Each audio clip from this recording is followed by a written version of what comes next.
The honourable member for Selkirk Interlake Eastman. Mr. Speaker, I just received hundreds of surveys back from my constituents raising concerns about poor internet and cell phone connectivity in our riding. The ongoing frustrations of the COVID-19 pandemic, especially with restrictions to work and school from home, have amplified their exasperation and demands for better service. Back in 2017, only 37% of rural households had access to the sufficient internet speed identified by the federal government, compared to 97% of urban households. But now in 2020, as more people are working, studying, and streaming at home, our already unreliable connections have worsened. This Liberal government has repeatedly promised to improve internet connectivity, but has failed to deliver. This is a slap in the face to my constituents who pay more to get less and often buy additional equipment like boosters just to get 5 megabytes per second downloads if they're lucky. Canada's Conservatives are demanding concrete action from this government to connect rural Canadians and eliminate these barriers to equal opportunity in today's digital economy and society. The honourable member for Bellechasse-les-Échemins-Lévis. Mr. Speaker, the Liberals love to parade around the Davies shipyard and make all sorts of promises, but after the photo op they leave and there's nothing left for the workers at the shipyard or for all the suppliers. And yet, the Coast Guard and the Navy have urgent needs, and only Davies has the capacity and availability to deliver these new ships here in the country within an appropriate timeline.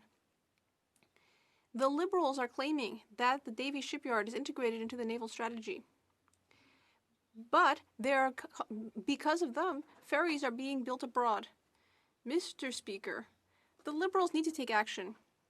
They need to do something for the Davies shipyard by Christmas. They need to stop ignoring one of these incredible shipyards that are our pride as Canadians. Kootenay.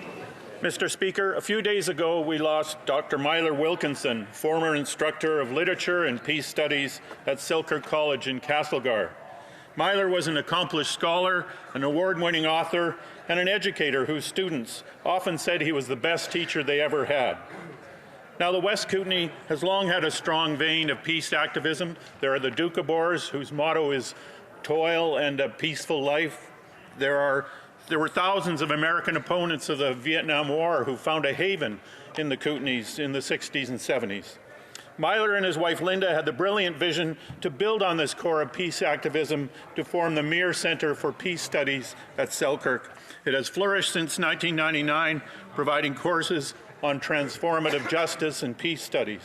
I'm proud to represent a riding with such a brave and bold history of peace activism. We will all miss Milo, but we have the legacy of the Meagher Centre to carry on his passion for peace on earth and goodwill to men. L'honorable député de Lac-Saint-Jean. The honourable member for Lac-Saint-Jean. Mr. Speaker, 30 years ago yesterday, Jean Duceppe, one of the greatest Quebec artists, passed away. He was an actor and a host, and he made a great impression on TV, radio, at the cinema, and at the theatre. He had many memorable roles, such as my Uncle Antoine in Death of a Salesman, Charbonneau and the Chef, and The Family Plouffe. He also founded a theatre company that still bears his name. He was an ardent defender of Quebec. He loved his people and left a remarkable cultural legacy. He was also my grandfather. He had many memorable one-liners.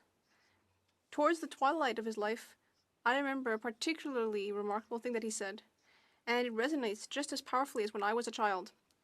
Quebec is our only country. Thank you, Mr. Speaker. Honourable member for Stormont, Dundas, South Glengarry. Mr. Speaker, it's been nearly 2 weeks since the Minister of Health and I had exchanged a debate on the floor of the House here about ending the gay blood ban.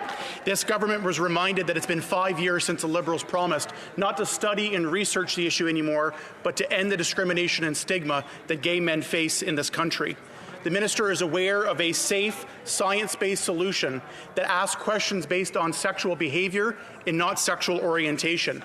The Canadian Medical Association and the All Blood is Equal campaign are calling and backing this campaign. The time for talk and excuses is over. Gay men want to make a difference. We want to be treated the same way everybody else is. We can get this done. All I'm asking for, Mr. Speaker, is the Liberals to keep the promise that they made in the past 2 election campaigns.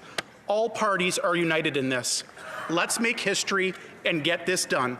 Not in months and years from now, but now. Let's make the change that's long overdue for gay men in this country. Thank you, Mr. Speaker. The Honourable Member for Bruxelles-Saint-Lambert. First, let me wish you, all my fellow parliamentarians, and all those who work on the Hill as happy a Christmas as possible.